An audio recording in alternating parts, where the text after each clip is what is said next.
Hello friends, welcome है आपके अपने YouTube channel the exam mirror में।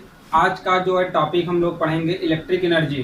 इससे पहले हम लोगों ने बहुत से टॉपिक कवर किए थे, जैसे हम लोगों ने वैद्युत धारा के बारे में जाना था कि इलेक्ट्रिक करंट क्या होता है। फिर हम लोगों ने जाना था कि वैद्युत धारा सदिश राशि होती है, अदिश राशि होती है।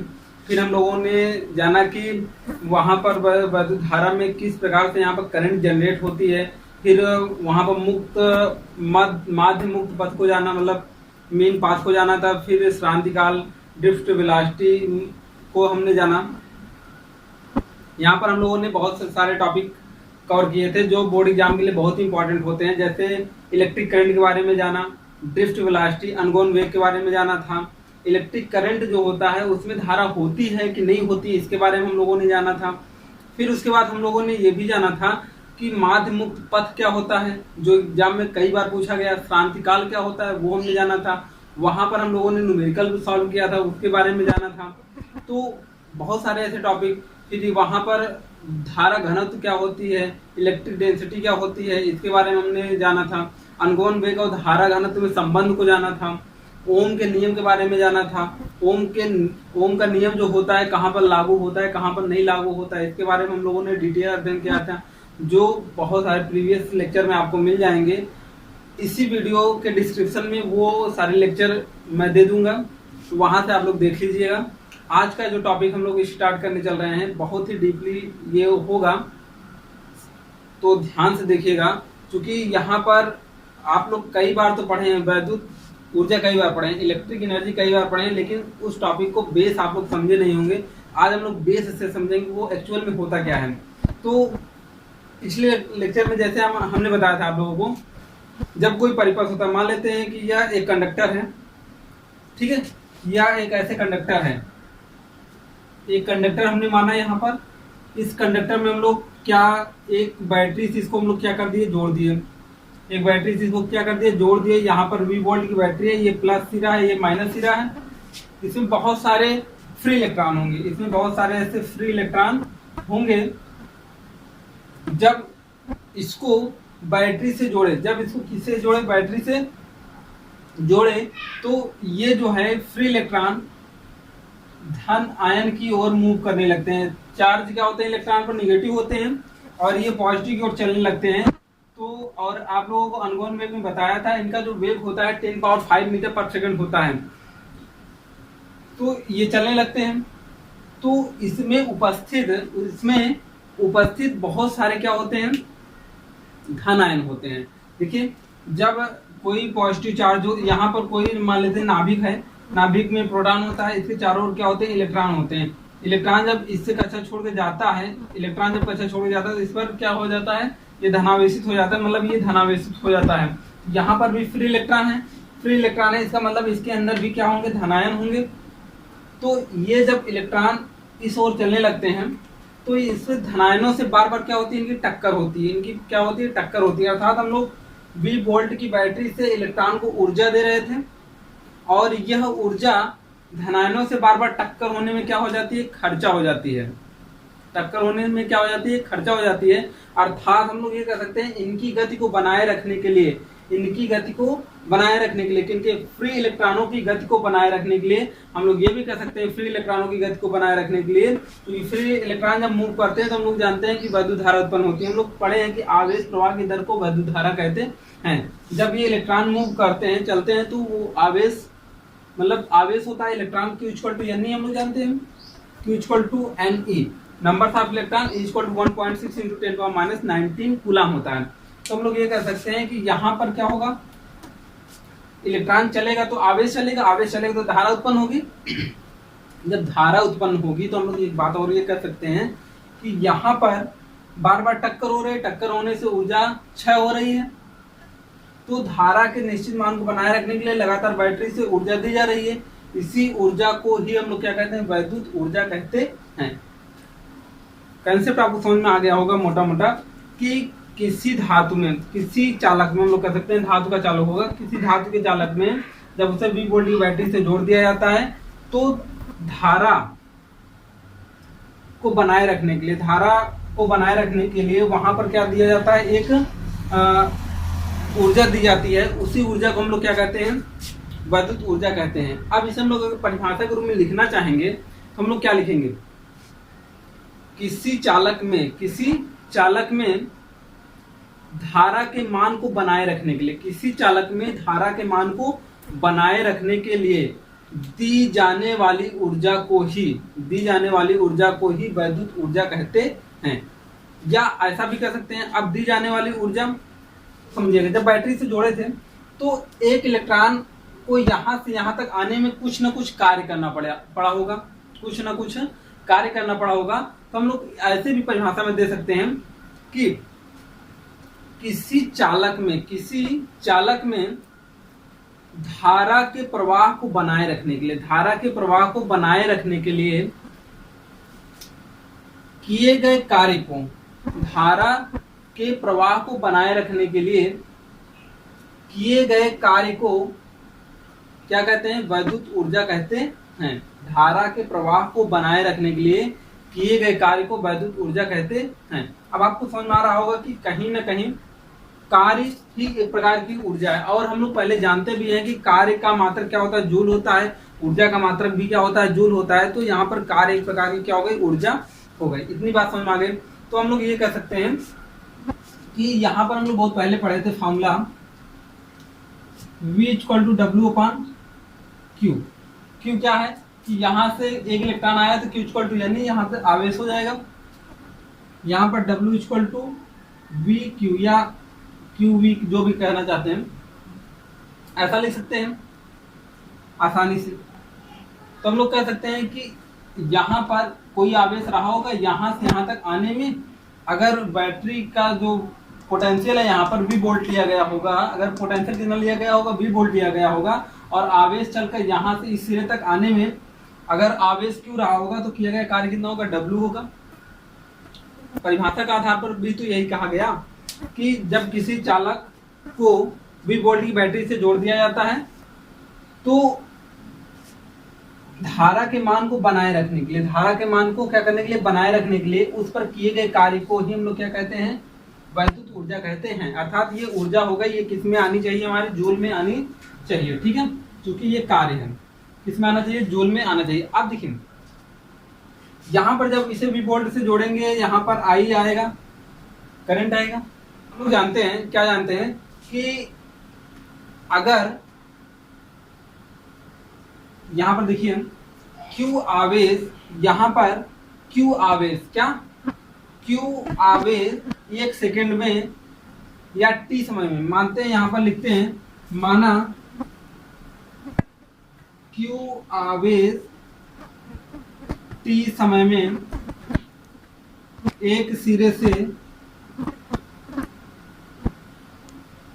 दूसरे सिरे पर आ जाता है, एक सिरे से दूसरे सिरे पर आ जाता है, तो क्या हो जाएगा, Q = IT, where the I is the current, electric current. हम लोग जानते हैं I = क्या होता है, करंट होता है, ये टॉपिक हम लोग पढ़ चुके हैं। तो ये क्या हो जाएगा, Q = IT हो जाएगा, और यहाँ से Q का स्थान हम लोग रख सकते हैं IT, तो W = क्या हो जाएगा, VI और T, ये क्या हो जाएगा, VIT। हमें पहला फॉर्मूला ये मिला था W = VQ या QV, और W = VIT, ये भी किस में रहेगा, जूल में रहेगा। दो फॉर्मूले हमको प्राप्त हो चुके हैं। अब देखिए अकॉर्डिंग टू ओम्स लॉ, ओम के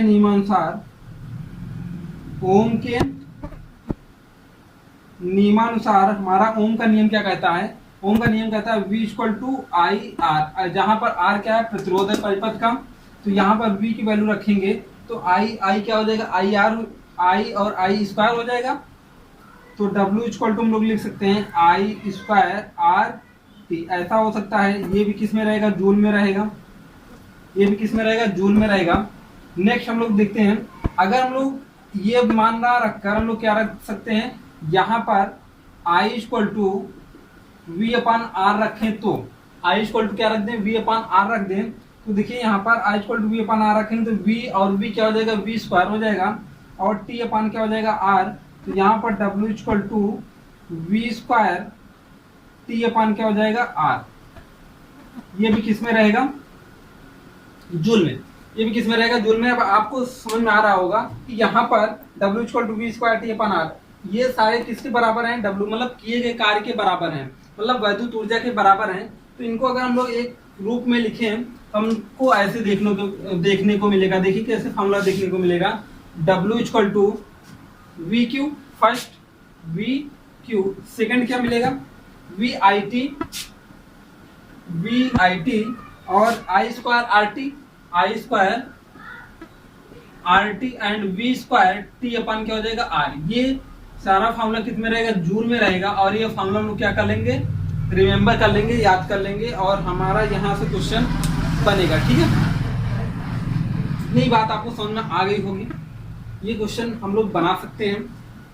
अब एक बात आप लोग पिछले क्लास में पढ़े होंगे कि जूल और कैलोरी में एक रिलेशन होता है, मतलब हमें किए गए कार्य को, जो कार्य हम लोग करते हैं उस कार्य को हम लोग किसी उष्मा में बदल सकते हैं, उष्मा में बदल सकते हैं। इसके पीछे एक छोटी सी कहानी है कि जूल और कैलोरी ऐसे एक कहानी है, कोई सत्य कहानी नहीं है, आपको याद कराने के लिए कि जूल और कैलोरी को हम लोग कैसे रिलेशन में याद रखेंगे। तो जूल एक साइंटिस्ट थे, कैलोरी एक साइंटिस्ट थे। उन्होंने क्या किया, जैसे जूल हैं, इनका काम करना था, और कैलोरी क्या था कि एक ले गए लोहे के पात्र को, एक लोहे की छड़ को ले गए, इनको काम करवाना था उस पर। तो उन्होंने कहा कि इस पर कार्य करने के लिए कितना चार्ज लगेगा, 5 रुपए लगेगा। एक बार हैमर अगर मारेंगे तो कितना लगेगा, 5 रुपए लगेगा। तो वो कहे कि आपका हैमर इस पूरे सतह पर नहीं पड़ रहा है, ये चपटा नहीं है, तो मैं इस पर कितना दूंगा, 4.2 दूंगा, 4.2 रुपीज दूंगा, तो वही 4 रुपए 20 पैसे दूंगा। तो वही उतना क्या होता है कि 1 कैलोरी बराबर हम लोग लिख सकते हैं, एक ऐसे लिख सकते हैं 4.2 जूल बराबर कितना होता है, 1 कैलोरी। या हम लोग एक लिख सकते हैं 1 जूल बराबर कितना होता है, 1 जूल बराबर 1/4.2 कैलोरी, ऐसा लिख सकते हैं। ये छोटी सी कहानी थी आपको याद करने के लिए कि याद रहे आपको,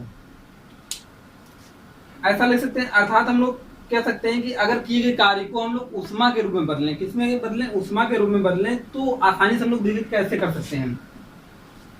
किया गया कार्य, देखिए जैसे हमने कहानी को बताया था कि एक क्षण था, उस पर जब हम लोग हैमर किए तो ये हैमर को यहाँ से, हैमर मतलब हथौड़ा, इसको ले जाकर इस पर पीटे, तो ये हम लोग कार्य कर रहे हैं। ठीक है, फोर्स लगाए और डिस्टेंस कवर किया, 4 into distance equal to work done.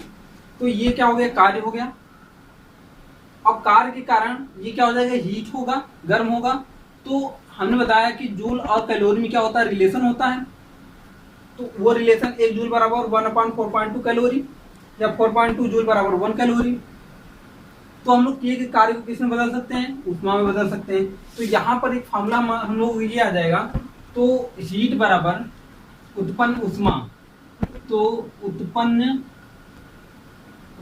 उष्मा जो होगा, उत्पन्न उष्मा क्या हो जाएगा, इसे हम लोग हीट H बराबर लिखेंगे वी क्यू। ये किसमें है, जूल में है, इसमें किससे डिवाइड कर दें, 4.2, किसमें बदल गया, कैलोरी में बदल गया। ये भी किसमें है, जूल में है, वी आई टी अपॉन 4.2 किसमें बदल गया, कैलोरी में बदल गया। और आई स्क्वायर आर टी ये किसमें है, जूल में है, 4.2 से डिवाइड कर दिए तो किसमें बदल गया, कैलोरी में बदल गया। और फिर एक बचा है आपका V square T upon R into 4.2, ये पूरा का पूरा मैटर किसमें बदल गया, आप देख रहे हैं कैलोरी में बदल गया। किसमें बदल गया है, कैलोरी में बदल गया है। अब ठीक, इतनी बातें हमको समझ में आ गई। देखिए क्या क्या अभी हम लोगों ने समझा वैद्युत ऊर्जा क्या है। वैद्युत ऊर्जा मतलब किसी परिपथ में धारा के मान को बनाए रखने के लिए, उसमें किए गए कार्य को ही हम लोग क्या कहते हैं, वैद्युत ऊर्जा कहते हैं। या व्यय हुई ऊर्जा को हम लोग क्या कहते हैं, वैद्युत ऊर्जा कहते हैं। ठीक है, किए गए कार्य को हम लोग क्या कहते हैं, वैद्युत ऊर्जा कहते हैं। तो W/Q, V/W/Q हम लोग फॉर्मूला बहुत पहले पढ़ चुके हैं, पहले ही चैप्टर में पढ़े हैं। तो W/VQ, जिस फॉर्मूला यहाँ से हम लोगों ने 3-4 रिलेशन निकाला तो W के बराबर आया। फिर हमने बताया कि कार्य मतलब जूल और कैलोरी के बीच क्या होता है, रिलेशन होता है। और वह रिलेशन क्या होता है कि 4.2 जूल बराबर 1 कैलोरी होता है, या 1 जूल इक्वल टू 1/4.2 कैलोरी होता है। तो हम जूल में क्या करते हैं 4.2 से डिवाइड कर देते हैं। जब डिवाइड कर देते हैं तो सारा का सारा मैटर किसमें बदल जाता है, कैलोरी में बदल जाता है। अब देखिए यहाँ से एक बहुत अच्छा सा क्वेश्चन ऐसे पूछता है, फायर का जो है हीट होना अच्छी बात नहीं है, क्योंकि अगर करंट कैरी कर रहा है, करंट ले जा रहा है, तो आज ले जा रहा है, अभी 1 घंटे बाद, 2 घंटे बाद, 3 घंटे बाद धीरे धीरे ये तार क्या होता रहेगा, हीट होता रहेगा। और एक समय ऐसा आएगा, एक समय ऐसा आएगा कि ये क्या हो जाएगा, मेल्ट कर जाएगा, गल जाएगा, पिघल जाएगा और परिपथ क्या हो जाएगा, भंग हो जाएगा, जिससे हमारा परिपथ क्या हो जाएगा, खराब हो जाएगा, करंट नहीं जा पाएगी। ठीक है, तो लेकिन ये टेम्परेचर बहुत ज़्यादा नहीं होता तो हम लोग यूज कर लेते हैं, या इसको रिड्यूस करने के बहुत सारे आगे तरीके हैं। हम लोग अभी आगे जब पढ़ेंगे कॉम्बिनेशन ऑफ रेजिस्टेंस, तो वहाँ पर हम लोग बहुत सारी चीज़ें देखेंगे, तो उसके लिए आप अगले लेक्चर में बने रहिएगा। अब यहाँ पर हम लोग देखेंगे कि अच्छा ऐसा है, अगर ऐसा है तो यहाँ पर अगर हीट है, क्या इसका हम लोग अपने दैनिक जीवन में कुछ यूज कर सकते हैं? किसके? पहला नंबर यूजेज क्या हो गया, हीटर हो गया। दूसरा नंबर यूजेज क्या हो गया, टोस्टर हो गया। और उसके बाद पानी को गर्म करने के लिए हम लोग यूज कर सकते हैं, प्रेस के रूप में यूज कर सकते हैं, इलेक्ट्रिक प्रेस के रूप में यूज कर सकते हैं। कंडक्टर का हीट होना एक प्रकार का क्या दोष है, लेकिन उसका हम लोग क्या कर सकते हैं, दैनिक जीवन में यूज कर सकते हैं। जैसे हीटर के रूप में यूज कर सकते हैं, टोस्टर के रूप में यूज कर सकते हैं, इलेक्ट्रिक प्रेस के रूप में यूज कर सकते हैं। बहुत सारे ऐसे यूजेज हैं कि हम लोग उसका यूज कर सकते हैं। ठीक है, तो यहाँ पर यूज कर सकते हैं। अब यहाँ से एक बहुत अच्छा क्वेश्चन आता है, वो क्वेश्चन क्या आता है आइए देखते हैं। कि जैसे सपोज करो, ये क्वेश्चन में ऐसे आपको मॉडल भी बता रहा हूँ, क्वेश्चन में बोल रहा हूँ भी। जैसे एक कंटेनर है, क्या हमारे पास एक कंटेनर है, ये कंटेनर है। इस कंटेनर में हम लोग मान लो 100 ग्राम क्या ले लिए, जल ले लिए। कितना ले लिए, 100 ग्राम जल ले लिए। इसमें एक रेजिस्टेंस डाल दिए जो वाटर को क्या कर सकता था, हीट कर सकता था, गर्म कर सकता था। अब बात यह है कि अगर वाटर को ये हीट कर सकता है, गर्म कर सकता है, तो अगर हमको टोस्ट ये इसका जो है वायर का रेजिस्टेंस पता हो, वोल्टेज पता हो, धारा कितना भेजना है ये पता हो, और हमको जल पता ही है कितना है, 100 ग्राम है। कितना है, 100 ग्राम जल है।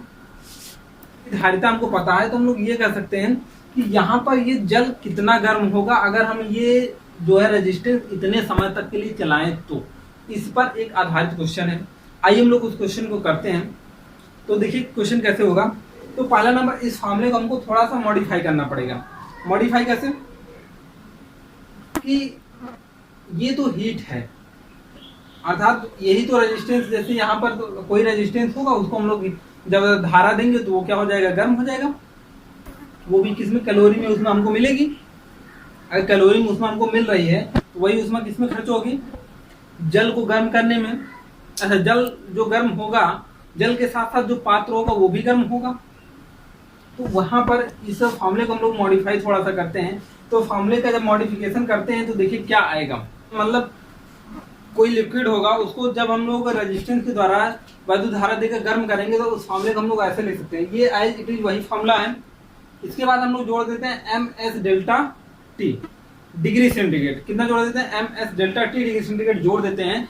तो अब आप सोच रहे होगे सर ये क्या है, M क्या है, देखिए M क्या है, जल का द्रव्यमान वो भी किसमें रहेगा, ग्राम में। S क्या है, यहाँ पर S जल की धारिता है, और डेल्टा T डिग्री सेंटीग्रेड क्या है, ताप में परिवर्तन है, कितना ताप में परिवर्तन हो रहा है। तो आई होप आपको ये फॉर्मूला समझ में आ गया होगा।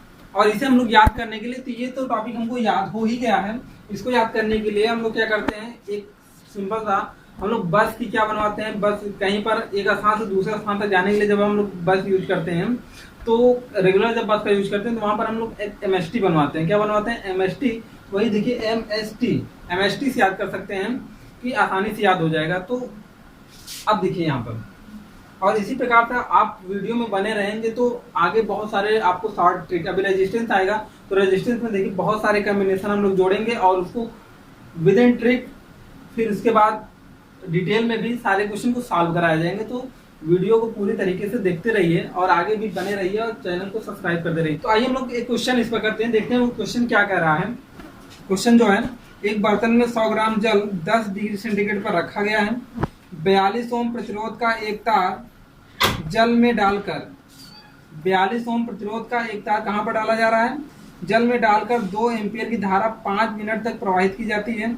यदि बर्तन की ऊष्माधारिता कितना, बर्तन की क्या रहा है, बर्तन की ऊष्माधारिता 50 कैलोरी प्रति डिग्री सेंटीग्रेड हो तो जल के ताप में वृद्धि ज्ञात कीजिए। जल के ताप में परिवर्तन कितना हो रहा है वो पूछ रहा है, जबकि आपको दिया गया जल की विशिष्ट ऊष्मा 1 कैलोरी प्रति ग्राम। तो आइए हम लोग क्वेश्चन को देखते हैं। दिया गया था जो गिवन पॉइंट था, m equal to 100 gram, r equal to 42 ohm, r equal to 2 ampere and t equal to जो टाइम जितने समय के लिए धारा प्रवाहित की जा रही है तो 5 मिनट है, और ms मतलब बर्तन की धारिता जो दी गई 50 कैलोरी प्रति डिग्री सेंटीग्रेड दिया गया है, और जल में ताप वृद्धि डेल्टा टी डिग्री सेंटीग्रेड है मान लेते हैं। ये क्या कर लेते हैं, मान लेते हैं तो कितना होगा, डेल्टा टी डिग्री सेंटीग्रेड होगा, और जल की विशिष्ट उसमें कितना है, एस इक्वल टू 1 कैलोरी प्रति ग्राम है। तो यहाँ पर देखिए इसे हम लोग सॉल्व करते हैं। तो सॉल्व करने के लिए पहले हम लोग देखते हैं कि यहाँ पर हम लोग कौन सा formula heat equal to use करेंगे। तो यहाँ पर देखिए अगर हम लोग इस रेजिस्टेंस को यूज कर रहे हैं, इस रेजिस्टेंस को यूज करने से अगर 5 मिनट तक हम लोग धारा 2 एम्पियर की धारा प्रवाहित करते हैं तो कितना हीट जनरेट होगा, पहले हम लोग इसे कैलकुलेट करते हैं। तो देखिए यहाँ पर R दिया गया है, I दिया गया है, T दिया गया है, तो मतलब ये फॉर्मूला यूज कर सकते हैं। तो I इक्वल टू क्या हो जाएगा, S equal to I square RT upon क्या हो जाएगा 4.2, S इक्वल टू I की वैल्यू लोग कितना रखेंगे 2 का स्क्वायर, R की वैल्यू कितना है 42, T 5 मिनट, 5 को मिनट को हम लोग सेकंड में बदलेंगे तो 60 से मल्टीप्लाई कर देंगे 4.2, इसे हम लोग डेसिमल हटाएंगे तो ये 0 हो जाएगा, ये 42 क्या हो जाएगा कैंसिल हो जाएगा। इसे जब हम लोग सॉल्व करेंगे कितना आ जाएगा, ये कैलोरी में रहेगा, ध्यान दीजिएगा इसमें कैलोरी में ऐसा हो गया। अब देखिए इतना क्या हो जाएगा, इतना कैलोरी हमारे पास ऊष्मा होगी। अगर हम लोग 42 ओम के रेजिस्टेंस को 5 मिनट तक 2 एम्पियर की धारा प्रवाहित करते हैं तो कितना जूल आएगा, सॉरी कितना कैलोरी हीट होगा, जनरेट होगा, 12,000 कैलोरी हीट जनरेट होगा। ये बात हमको समझ आ गई। अब ये 12,000 हीट क्या करेगा, ये 100 ग्राम, जैसे ये कंटेनर में जल है, मान लेते हैं ये कंटेनर में क्या है 100 ग्राम जल भरा हुआ है, कितना है m इक्वल टू 100 ग्राम, 100 ग्राम जल भरा हुआ है। तो सोचो अगर हम लोग किसी कंटेनर में जब हम लोग डालेंगे रेजिस्टेंस को तो वो क्या करेगा, जल को गर्म करेगा, साथ साथ पात्र को भी क्या कर देगा, गर्म कर देगा। हम लोग कह सकते हैं कि इतनी उष्मा बर्तन को प्लस पात्र को गर्म करेगा, बर्तन को प्लस पात्र को गर्म करेगा। हम लोग ये लिख सकते हैं H इक्वल टू यहाँ पर जल प्लस बर्तन में के ताप में परिवर्तन में व्यय उष्मा के बराबर होगा। जल में उष्मा व्यय होगी और बर्तन को में ताप में परिवर्तन में व्यय होगी, अतः कितना होगा, तो यह इक्वल कितना रखेंगे 12,000 MST, ये क्या हो जाएगा जल में MST, आपको बताए थे MS डेल्टा T, और यहाँ पर ये क्या हो जाएगा MS, इसे स्मॉल MS से हम लोग लिख लेते हैं MS, और ये क्या हो जाएगा डेल्टा T, इसे हम लोग स्मॉल MS से जब लिखे तो यहाँ पर भी स्मॉल MS कर देते हैं। अब देखिए यहाँ पर 12,000 है, इसे जब हम लोग कैलकुलेट करेंगे m का मान कितना रखेंगे 100 ग्राम है, और S का कितना है 1, ध्यान दो 1 कैलोरी प्रति ग्राम है, और डेल्टा टी हमको पता ही नहीं है, डेल्टा टी पता करना है।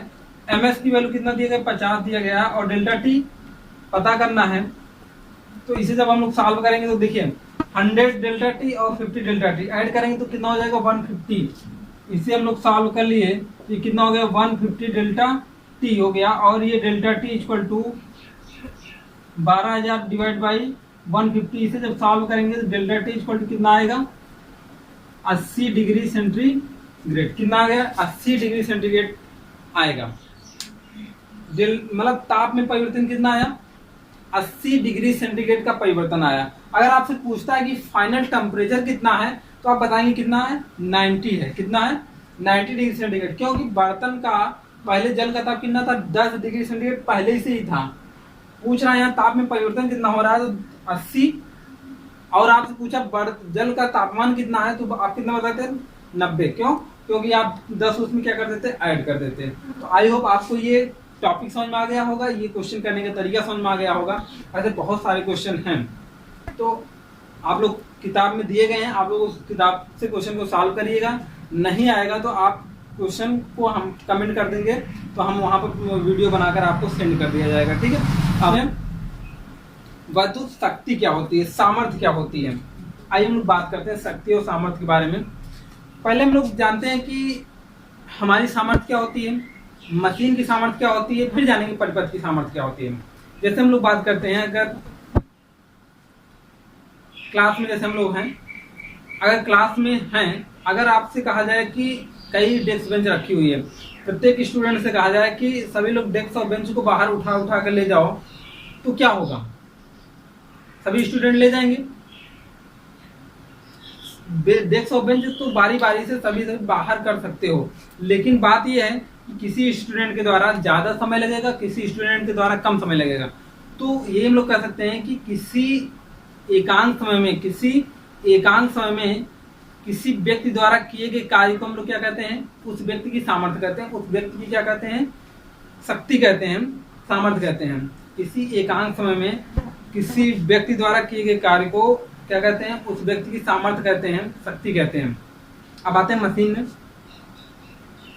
एकांक समय में किसी वस्तु द्वारा, किसी मशीन द्वारा किए गए कार्य को हम लोग क्या कहते हैं, उस मशीन की सामर्थ्य कहते हैं, उस मशीन की सामर्थ्य कहते हैं। ध्यान देना, हर जगह सामर्थ्य को हम लोग पी से डिनोट करते हैं, W/T, एकांक समय में किए गए कार्य को, एकांक समय में किए गए कार्य को। अब ध्यान देना, यहाँ पर जब हम लोग परिपथ अभी जब बनाए थे, ऐसे जब परिपथ बनाए थे, यहाँ पर इलेक्ट्रॉन यहाँ से यहाँ तक आने में, यहाँ से यहाँ तक आने में हमें क्या व्यय करना पड़ रहा था, कार्य ही तो करना पड़ रहा था, ऊर्जा ही तो व्यय करनी पड़ रही थी।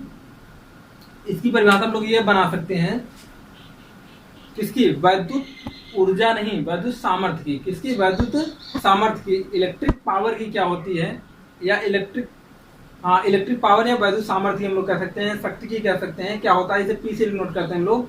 एकांक समय में किसी वैद्युत परिपथ द्वारा व्यय हुई ऊर्जा, किसी वैद्युत परिपथ द्वारा व्यय हुई ऊर्जा या किए गए कार्य को उस परिपथ का सामर्थ्य कहते हैं। उस परिपथ का क्या कहते हैं, सामर्थ्य कहते हैं। इसे हम लोग किससे डिनोट करते हैं, पी से डिनोट करते हैं।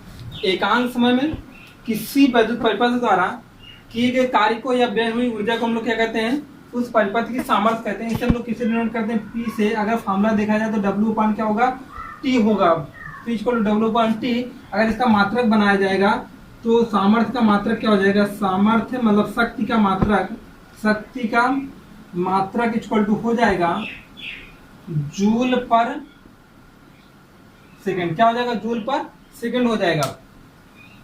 इसी को हम लोग क्या कहते हैं, वाट कहते हैं। इसी को क्या कहते हैं, वाट कहते हैं। तो वाट बराबर क्या हो जाएगा, जूल पर सेकंड। ऐसा भी लिख सकते हैं। अब अगर वाट की परिभाषा आपसे कोई पूछता है कि वाट क्या है, तो आप क्या बताएंगे, यहाँ पर हम लोग वैल्यू रख सकते हैं क्या, 1 जूल अपान 1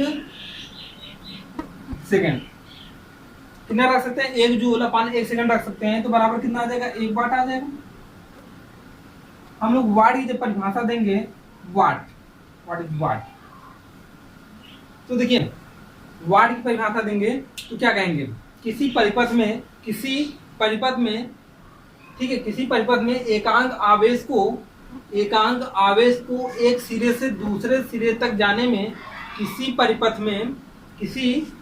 में एकांक आवेश को एक सिरे से दूसरे सिरे तक जाने में यदि किया गया कार्य 1 जूल हो, यदि किया गया कार्य कितना हो, 1 जूल हो, तो उस परिपथ की सामर्थ्य कितना होगा, 1 वाट होगा। उस परिपथ का सामर्थ्य कितना होगा, 1 वाट होगा। या मशीन होगा तो उसका सामर्थ्य कितना होगा, 1 वाट होगा, जो भी होगा।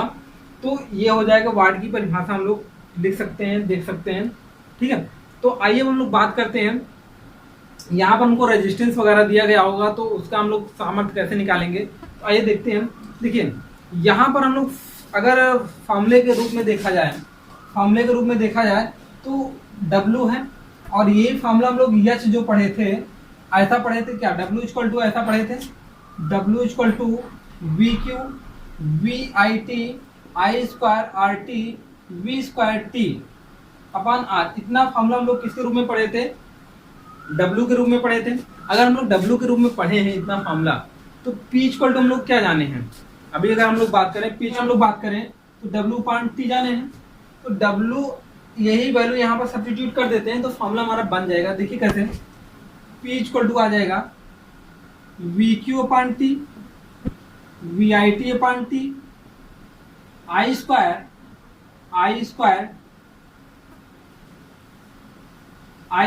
Are T upon T equal to V square T upon R. ऐसा हो जाएगा। अब देखिए जहां पर टी है वहां पर हम लोग कैंसिल कर देते हैं, तो ये ऐसा है इंटू टी, तो टी से टी ये भी कैंसिल हो जाएगा, तो P इक्वल टू आ जाएगा V Q upon T V I square R V square upon R. ऐसा हो जाएगा। और इसे बराबर क्या लिखेंगे हम लोग, वाट लिखेंगे। इसे बराबर क्या लिखेंगे, वाट लिखेंगे। यहाँ पर बहुत सारे फॉर्मूले, इस फॉर्मूले में बहुत सारे न्यूमेरिकल आपके बुक में दिए गए हैं। क्वेश्चन को सॉल्व करिएगा। क्वेश्चन ना नहीं आता है तो उस क्वेश्चन नंबर को आप कमेंट करिएगा, उस बात में बताया जाएगा, ठीक है, वीडियो के माध्यम से। या न्यूमेरिकल जब हम लगवाएंगे एक तरफ से तो आप वहां पर लगा सकते हैं। लेकिन आपकी कोशिश यही होनी चाहिए कि अगर मैं बता रहा हूं तो इस टॉपिक से जितने रिलेटेड क्वेश्चन है वो आप सॉल्व करिए खुद से, फिर उसके बाद मैं बताऊंगा ही। अब आइए हम लोग बात करते हैं, अगर किसी बल्ब पर आप लोग मार्केट में जाते हो लेने बल्ब, तो वहां पर उस बल्ब पर ऐसा लिखा होता है 40 वाट 220 वोल्ट, ऐसा लिखा होता है। कैसा लिखा होता है, 40 वाट 220 वोल्ट। इसका मतलब हम लोग क्या समझेंगे, उस बल्ब पर अगर आप कभी गौर किए होंगे तो उस वहां पर लिखा होता है 40 वाट 220 वोल्ट। इसका मतलब है कि उस पर वोल्टता कितनी होनी चाहिए, V का मान अगर 220 दे रहे हैं, V का मान कितना दे रहे हैं, अगर 220 दे रहे हैं तो उसमें जो शक्ति का जो क्षय होगा वो कितना होगा, 40 वाट होगा। कितना होगा, 40 वाट होगा। या ऐसा कर सकते हैं कि अगर वैद्युत बल्ब को, सपोज करो कि ये वैद्युत बल्ब है, ये क्या है, वैद्युत बल्ब है, ऐसे इसे कैसे जोड़ दिया गया, V वोल्ट जो 220 वोल्ट पर है, कितना है, 220 वोल्ट पर है, इतने पे जोड़ दिया गया। यहाँ से धारा जाएगी और ये क्या होगा, प्रकाशित हो जाएगा। ये क्या हो जाएगा, प्रकाशित हो जाएगा। जब ये प्रकाशित हो जाएगा तो अगर ये धारा जा रही है तो यहाँ पर कार्य भी करना पड़ेगा। हम लोग ये कर सकते हैं, अब देखिए यहाँ पर P equal to W upon T, ये भी कर सकते हैं कि अब 40 वाट ऊर्जा व्यय होगी, 40 वाट ऊर्जा व्यय होगी। हम लोग ये भी कह सकते हैं कि एक सेकंड में इस बल्ब द्वारा व्यय हुई ऊर्जा या किया गया कार्य कितना होगा, 40 जूल होगा। कितना होगा, 40 जूल होगा। कितना होगा, 40 जूल, 40 जूल होगा, ये व्यय हुई ऊर्जा होगी। तो एक बल्ब में इतना लिखा होने से हम लोग बहुत सारे टॉपिक को समझ सकते हैं। क्या क्या समझ सकते हैं, अगर लिखा हुआ है तो इसका मतलब वो उस पर वोल्टता कितनी होनी चाहिए, 220 वोल्ट होना चाहिए। और इस पर क्या है, 40 वाट लिखा है, 40 वाट का मतलब ये होगा कि उस पर क्षय होने वाली ऊर्जा एक सेकंड में कितना है, 40 वाट है। या हम लोग ये कर सकते हैं कि एक सेकंड में उस पर किया गया कार्य कितना होगा, या व्यय हुई ऊर्जा जो होगी 40 जूल होगी। ठीक है, इतनी बात हम लोग समझ सकते हैं। हम लोग अपने घरों में एक बल्ब तो लगाते नहीं है, कई बल्ब लगाते हैं, 2 बल्ब लगाते हैं, 3 बल्ब लगाते हैं, 4 बल्ब लगाते हैं। और कभी कभी तो बल्बों को हम लोग श्रेणी क्रम में लगाते हैं, कभी कभी हम लोग समांतर क्रम में लगाते हैं। श्रेणी क्रम समांतर क्रम अभी आप लोग नहीं पढ़ेंगे, कैपेसिटर में थोड़ा बहुत पढ़ाया गया था कि श्रेणी क्रम क्या होता है, समांतर क्रम क्या होता है। अभी हम लोग आगे अगला लेक्चर ही पढ़ेंगे श्रेणी क्रम और समांतर क्रम किसका, प्रतिरोधों का पढ़ेंगे, तो वहां पर हम लोग बहुत सारे डिटेल में अध्ययन करेंगे। लेकिन यहाँ पर हम थोड़ा सा बल्ब के बारे में बताना चाहेंगे कि श्रेणी क्रम क्या होते हैं, समांतर क्रम में क्या कंडीशन होगी जब बल्ब को जोड़ दिया जाएगा। और वहां पर अगर श्रेणी क्रम में बल्ब को जोड़ दिया जा रहा है तो बल्ब कितने वोल्ट तक फ्यूज हो जाएगा, वो दोनों जलेंगे। या बल्ब जो है तो अगर श्रेणी क्रम में जोड़ दिया गया है 40 वाट, 60 वाट, 100 वाट के बल्ब जोड़ दिए गए हैं तो कौन ज्यादा प्रकाशित होगा। बात कई बहुत सारी कंडीशन यहाँ बनने वाली है, तो आइए हम लोग एक एक करके समझते हैं। देखिए हम लोग यहाँ पर समझने वाले हैं बल्ब की कंडीशन। अगर हम लोग कॉम्बिनेशन ऑफ बल्ब पढ़ रहे हैं, कॉम्बिनेशन ऑफ बल्ब, ठीक है। बल्ब, कॉम्बिनेशन ऑफ बल्ब को पढ़ रहे हैं, वो भी दो टॉपिक इसमें पढ़ेंगे, एक श्रेणी क्रम पढ़ेंगे, एक समांतर क्रम पढ़ेंगे। श्रेणी क्रम में देखिए, जब हम लोग श्रेणी क्रम में जोड़ते हैं, श्रेणी क्रम इन सीरीज, इन सीरीज, जब श्रेणी क्रम में हम लोग जोड़ेंगे, सपोज करो कि बल्ब को ऐसे जोड़ दिया गया,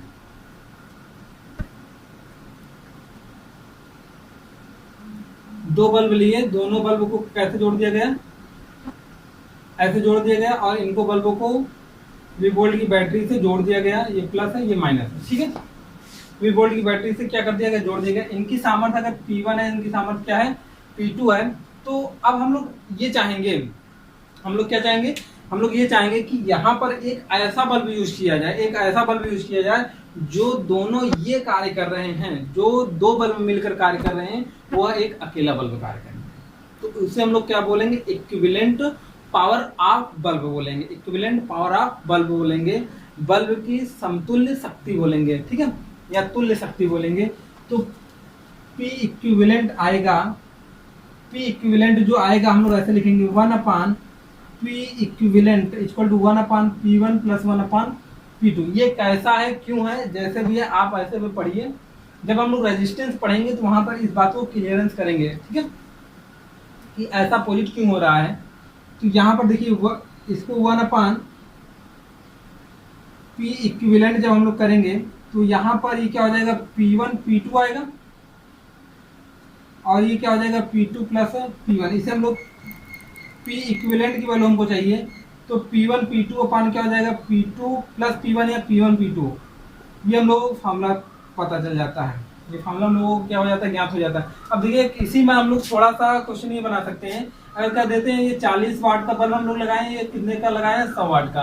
देखिए, मार्केट में जब जाते हो तो 40 वाट और 100 वाट का बल्ब मिल जाता है आसानी से। अगर इन दोनों को हम लोग श्रेणी क्रम में जोड़े हैं, तो हम पूछे कि इन दोनों बल्बों को हटाकर एक ऐसा बल्ब यूज किया जाए जो दोनों के बराबर होगा, श्रेणी क्रम में जोड़ा गया है, तो ध्यान दो। तो हम लोग क्या करेंगे, यहाँ पर P इक्विवेलेंट निकालेंगे। देखिए, P1 की वैल्यू कितनी है, P1 की वैल्यू 40 है, और P2 की वैल्यू कितनी है, 100 है, ठीक है। P2 की वैल्यू कितनी है, तो P इक्विवेलेंट जो निकालेंगे वो P1 P2 अपान क्या हो जाएगा, P1 प्लस P2 हो जाएगा। तो P equivalent equal to 40 into 100 upon कितना हो जाएगा, 40 प्लस 100 हो जाएगा, ऐसा हो जाएगा।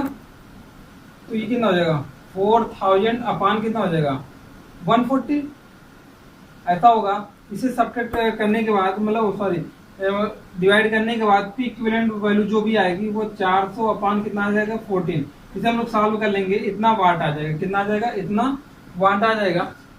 तो आसानी से इसे हम लोग कैलकुलेट कर लेंगे। आप 40 वाट 60 वाट जो भी क्वेश्चन पूछता है तो आप लोग उसे रखकर सॉल्व कर सकते हैं। अब आइए हम लोग बात करते हैं, अगर हमें किसमें दिया गया, पैरेलल क्रम में दिया गया हो, समांतर क्रम में अगर दिया गया हो, इसे हम लोग समांतर क्रम में जोड़ देते हैं। दूसरा, समांतर क्रम में, किसमें, समांतर क्रम संयोजन में, समांतर क्रम संयोजन में अगर हम लोग देखते हैं तो देखिए, यहाँ पर अगर हम लोग समांतर क्रम संयोजन देखते हैं तो यहाँ पर ऐसे बल्ब जोड़ा गया है,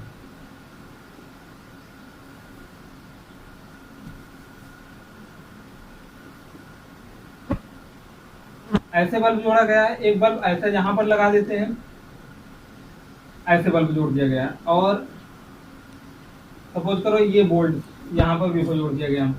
तो यहाँ पर क्या होगा, ये P1 है, ये क्या है, P2 है। तो यहाँ पर P इक्विवेलेंट जो आएगा वो क्या हो जाएगा, P इक्विवेलेंट, ठीक है, P इक्विवेलेंट EQ है, ठीक है। ये क्या हो जाएगा, P1 प्लस क्या हो जाएगा, P2 हो जाएगा, ऐसा हो जाएगा। अगर जब ऐसा है तो यहाँ पर अगर आपसे कहा जाए कि क्या है, 40 वाट और 100 वाट, 40 वाट और 100 वाट, तो P इक्विवेलेंट की वैल्यू 40 प्लस 100 इक्वल टू 140 इतना आ जाएगा, ठीक है। तो इसी प्रकार से हम लोग बहुत सारे चीजें सॉल्व कर सकते हैं आसानी से। तो यहाँ पर हम लोग श्रेणी क्रम और समांतर क्रम में पता चला।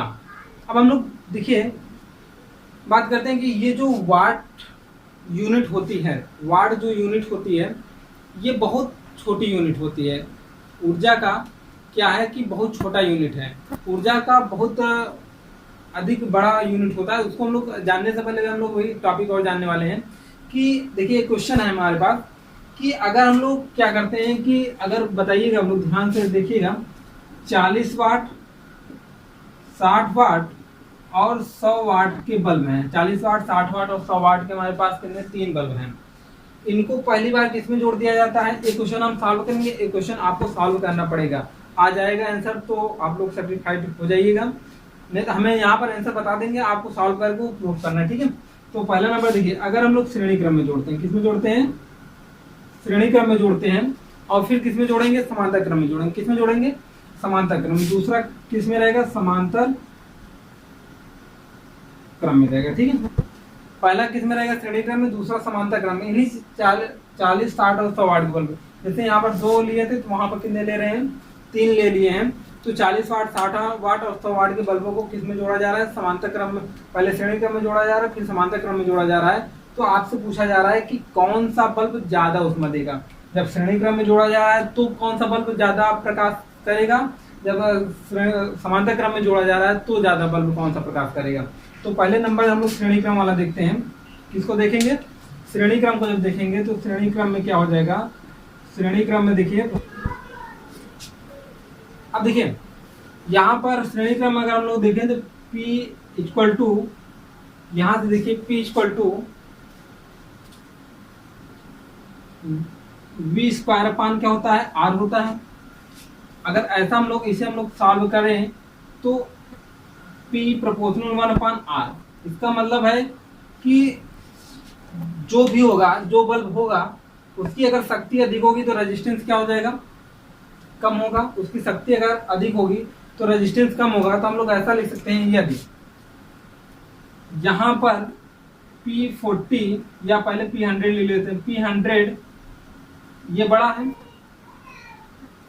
P60 ये बड़ा है, P क्या है? 40 ऐसा बड़ा है। तो इसका रेजिस्टेंस क्या आएगा? P, ध्यान दीजिएगा, P100 less, sorry R100 less, R60 less और R40 लेस। यहाँ पर मतलब सबसे कम रेजिस्टेंस किसका है? R100 का। किसका है? R100 का। सबसे अधिक रेजिस्टेंस किसका है? इसका है। अगर इसका है तो हीट के लिए हम लोग फॉर्मूला यूज करेंगे, heat equal to I square R80 upon कितना हो जाएगा? 4.2। ध्यान दीजिए, जिसका रेजिस्टेंस अधिक है, इसका 40 ओम का रेजिस्टेंस अधिक है, तो I यहाँ पर R रखेंगे और ये मल्टीप्लाई होगा और यहाँ पर हीट अधिक मिलेगा। इसका मतलब हम लोग ये कह सकते हैं कि 40 वाट वाला बल्ब क्या होगा? ज्यादा प्रकाशित होगा। इसमें हम लोग क्या कह सकते हैं? 40 वाट वाला बल्ब ज्यादा प्रकाशित होगा। 40 वाट वाला बल्ब क्या होगा? ज्यादा प्रकाशित होगा। कब? जब श्रेणी क्रम में जोड़ा गया है तब। 3 बल्ब जोड़ दिए गए श्रेणी क्रम में, तो 40 वाट वाला बल्ब क्या होगा? ज्यादा प्रकाशित होगा। अब आपको बताना है समांतर क्रम में अगर तीनों बल्ब को जोड़ दिया जाए तो कौन ज्यादा प्रकाशित होगा। मैं आंसर बता दे रहा हूं कि 100 वाट वाला बल्ब ज्यादा प्रकाशित होता है। क्यों? अगर आपको देखना हो तो इसका प्रयोग देखना हो तो घरों में देखिए, जो वायरिंग की जाती है वो समांतर क्रम में वायरिंग की जाती है। जब बल्ब जो लाते हो जो ज्यादा वाट का होता है वही ज्यादा प्रकाश करता है, सिंपल सी बात है। तो यहाँ पर जब समांतर क्रम में जोड़ेंगे तो 100 वाट वाला प्रकाशित होगा, लेकिन आपको वेरीफाई करना पड़ेगा कैसे हो। तो इस फॉर्मूले के आधार पर आप लोग लगाइएगा, देखिएगा, अगर आता है तो ठीक है, अगर नहीं आता तो कमेंट कीजिएगा, ठीक है। तो हम बताएंगे आगे। आइए इसी कड़ी में हम लोग अब बात करते हैं कि वाट जो होता है वो ऊर्जा का, वैद्युत ऊर्जा का छोटा मात्रक है। इसके बहुत सारे अन्य बड़े मात्रक हैं, वो कौन कौन से हैं उन्हीं पर हम लोग चर्चा करेंगे, फिर यूनिट पढ़ेंगे, उसके बाद ये आज का टॉपिक खत्म होगा। देखिए, वाट जो है ऊर्जा का छोटा मात्रक है। वाट क्या है? वाट ऊर्जा का छोटा मात्रक, पहला नंबर। ये नोट पॉइंट में आप लिखेंगे कि वाट ऊर्जा का कैसा मात्रक है? छोटा मात्रक है। इसके अन्य बड़े मात्रक किलोवाट है। किलोवाट मतलब 10 पावर 3 वाट, 10 पावर 3 वाट। मेगावाट, मेगावाट मतलब 10 पावर 6 वाट, या होता है 1 horse power, 1 horse power, 1 HP, ठीक है। हॉर्स पावर औसत शक्ति बराबर 746 वाट। ये इतना आपको इंपॉर्टेंट है, ये आपको याद रखना होगा, किलोवाट, मेगावाट और हॉर्स पावर। अब ध्यान दीजिए, हमारे यहाँ जो घरों में लाइट आती है, हमारे यहाँ जो घरों में लाइट आती है वह ना तो किलोवाट में आप यहाँ पर एचपी में नहीं नापी जाती। एचपी में हम लोग मोटर वगैरह की जो शक्तियाँ होती हैं वो मेजर करके आते हैं कि 1 horse power, 2 horse power, 3 horse power की हैं, ठीक है। लेकिन यहाँ पर जो हम लोग घरों में जो यूज किया जाता है वो किलोवाट घंटा में मेजर की जाती है। तो हम लोग बात करेंगे कि कैसे वाट इज वाट घंटा, फिर बात करेंगे किलोवाट घंटा, फिर किलोवाट घंटा और जूल में क्या संबंध होता है उनको हम लोग बात करने वाले हैं। तो देखिए वाट घंटा क्या है। वाट घंटा, वाट आवर, ठीक है, वाट आवर, ओके। ये वाट घंटा, यहां पर पावर भी है और टाइम भी है, पावर भी है और टाइम भी है। ध्यान दीजिए, हमको ये सारी चीजें रटनी नहीं है, समझनी है। P equal to W upon T, तो W equal to P into टी। अगर हम लोग इसे क्या ले, शक्ति ले लें और इसे समय ले लें, ये क्या है हमारे पास, ये इसका वाट है और इसको हम लोग घंटे में ले लें, तो हम लोग कह सकते हैं कि वाट घंटा ऊर्जा की वह मात्रा है। किसकी? ये ऊर्जा ही तो है, W ऊर्जा ही तो है, किया के कार्य ही तो ऊर्जा होती है। तो वाट घंटा ऊर्जा की वह मात्रा है, ऊर्जा की वह मात्रा है जो 1 घंटे में व्यय होती है। क्या होती है? लिख देते हैं इसको, ध्यान से देखिएगा क्योंकि यहाँ पर बच्चे बहुत कंफ्यूज होते हैं, ध्यान दीजिएगा इसको। तो कैसे? वाट घंटा, वाट घंटा ऊर्जा की वह मात्रा है, ऊर्जा की वह मात्रा है, ऊर्जा की वह मात्रा है जो किसी परिपथ में, जो क्या होती है, किसी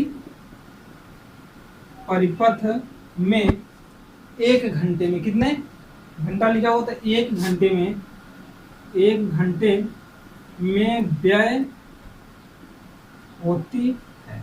1 घंटे में क्या होती है? व्यय होती है, उसे हम लोग वाट घंटा कहते हैं। अब आइए इसी तर्ज पर हम लोग बात करते हैं किलोवाट घंटा। क्या? किलोवाट घंटा, यहां पर लिखते हैं किलोवाट घंटा क्या होता है, तो ध्यान दीजिएगा।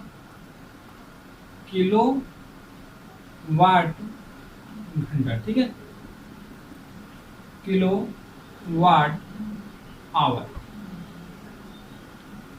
देखिए किलोवाट आवर जो होगा, अब वहीं पर जैसे यहाँ पर वाट घंटा था तो हमने वाट घंटा के लिए कहा, फिर अब यहाँ पर लिखेंगे किलो वाट घंटा। किलो वाट घंटा ऊर्जा की वह मात्रा है, ऊर्जा की वह मात्रा है जो किसी परिपथ में 1 घंटे में व्यय होती है। यही सेम फॉर्मूला लिखेंगे, बस यहाँ पर वाट घंटा का स्थान के क्या कर देंगे, किलो वाट घंटा कर देंगे, तो वह ऊर्जा की मात्रा हमारे पास हो जाएगी। और ये किस में आएगी? जूल में आएगी। ध्यान देना, जूल में हमारे यहाँ जो घरों की बिजलियाँ उपयोग की जाती हैं और जो चार्जेस देते हैं, उस चार्जेस को हम लोग किस में देते हैं?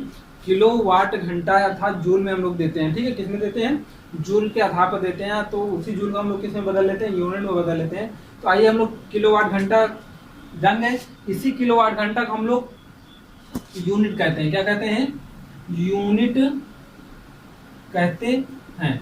जो board of trade unit, board of trade unit, BTU का शॉर्ट फॉर्म है यूनिट, ठीक है। बोर्ड ऑफ ट्रेड यूनिट मतलब बीटीयू का शॉर्ट फॉर्म है, इसे हम लोग क्या कहते हैं? यूनिट कहते हैं।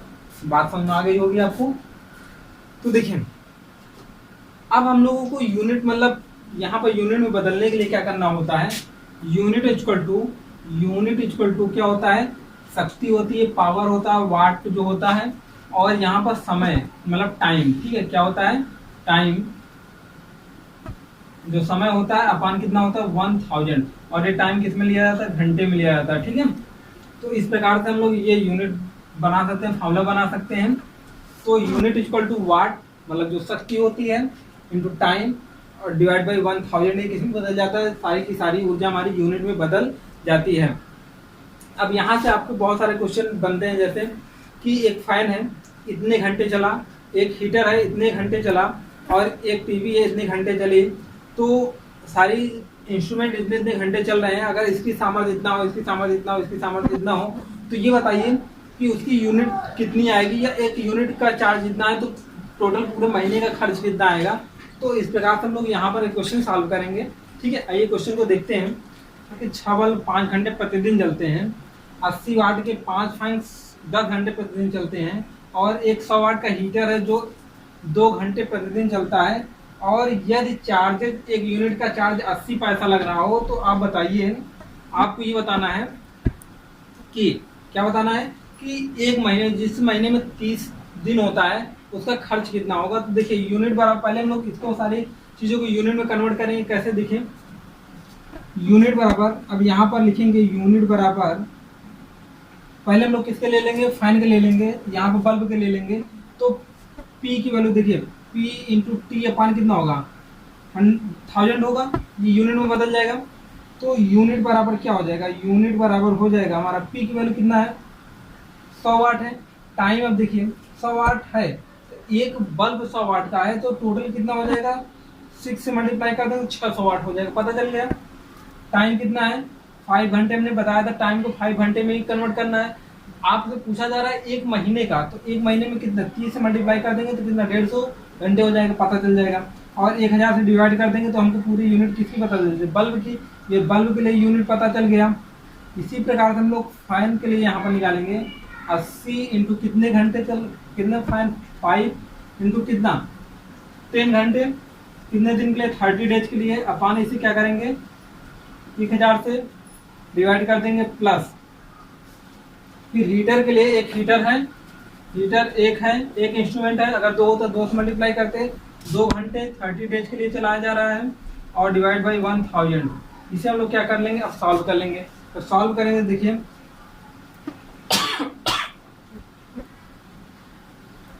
ये क्या हो जाएगा, कैंसिल हो जाएगा। यहाँ पर 1 2 3 1 2 3 100 लिखा है कैंसिल, और 1000 से 1000 क्या हो जाएगा, कैंसिल हो जाएगा। जब यूनिट बराबर आ जाएगा, यूनिट बराबर आएगा आपका 56 30, 56 30 और 3 3 का 9, कितना आ जाएगा, 90 आ जाएगा। और यहाँ पर देखिए 8 5 40, और ये 40 हो गया, 4 12 120 प्लस, और ये कितना हो जाएगा, 60, कितना आ जाएगा, 60। इसे हम लोग जोड़ें तो 12 6 18, 12 6 18, और 18 9, कितना आ जाएगा, 270, कितना आ जाएगा, 270 यूनिट आएगा। 200 यूनिट बराबर कितना आया हमारा, 270। अब देखिए ध्यान दीजिएगा, यूनिट बराबर 270 आया। अब एक यूनिट का खर्च कितना है, एक यूनिट का खर्च, एक यूनिट का खर्च कितना है, 80 पैसा है, 80 पैसा है, ठीक है, 80 पैसा है। इसे हम लोग अगर रुपया में बनाएंगे, 0.80 कितना आएगा, रुपया आएगा। इसे हम लोग अब कितने यूनिट का निकालना है, 270 यूनिट का निकालना है। 270 यूनिट का जब निकालना है तो ये कितना आ जाएगा, 0.80 इंटू 270। इसे सॉल्व करिए, 8 0 में 0, 8 7 56 के 6, 8 में 16, 16 5 21, ठीक है, ये आ जाएगा। ये 0 2 अंक बाद डेसिमल लगेगा, तो 216 रुपये हमको देना पड़ेगा। कितना देना पड़ेगा, 216 रुपये। मतलब अगर इतनी चीजें चलाई जा रही हैं इतने समय के लिए, अगर 80 पैसे चार्ज हैं एक यूनिट का, तो हमको कितना देना पड़ेगा, 216 रुपये देना पड़ेगा। आई होप आप इस लेक्चर को एंजॉय किए होंगे। अगर ये आपको लेक्चर, वीडियोज, जो टॉपिक पढ़ाए जा रहे हैं समझ में आ रहे हैं, तो चैनल को सब्सक्राइब करना ना भूलें, और लाइक और कमेंट जरूर करें। और अपने दोस्तों में जो आपके साथ पढ़ रहे हो, सहपाठी पढ़ रहे हों, उनको इस वीडियो के बारे में, इस चैनल के बारे में जरूर बताएं, और चैनल को सब्सक्राइब करें। आज का टॉपिक यहीं पर हम समाप्त करते हैं। अगले टॉपिक में हम आपसे मिलेंगे रेजिस्टेंस, कम्बिनेशन ऑफ रेजिस्टेंस क्या होते हैं उसके बारे में। फिर हम बात करेंगे वर्ण कोड के बारे में। कार्बन वर्ण कोड होता है जो बहुत इंपॉर्टेंट होता है। हम लोग किसी भी रेजिस्टेंस को जो मार्केट से आता है उठाएंगे, प्रतिरोध उठाएंगे और बता देंगे, देख कर ही बताएंगे कि इस रेजिस्टेंस का प्रतिरोध इतना होगा। तो वो सब सारी चीजें हम लोग बात करेंगे, ठीक है। वीडियो जैसा भी लगा हो, आपको अच्छा लगा हो तो आप थंब करिएगा, अगर अच्छा नहीं लगा हो तो डिसलाइक करिएगा, ये आप स्वतंत्र हैं। चलिए आज के लिए इतना ही, धन्यवाद।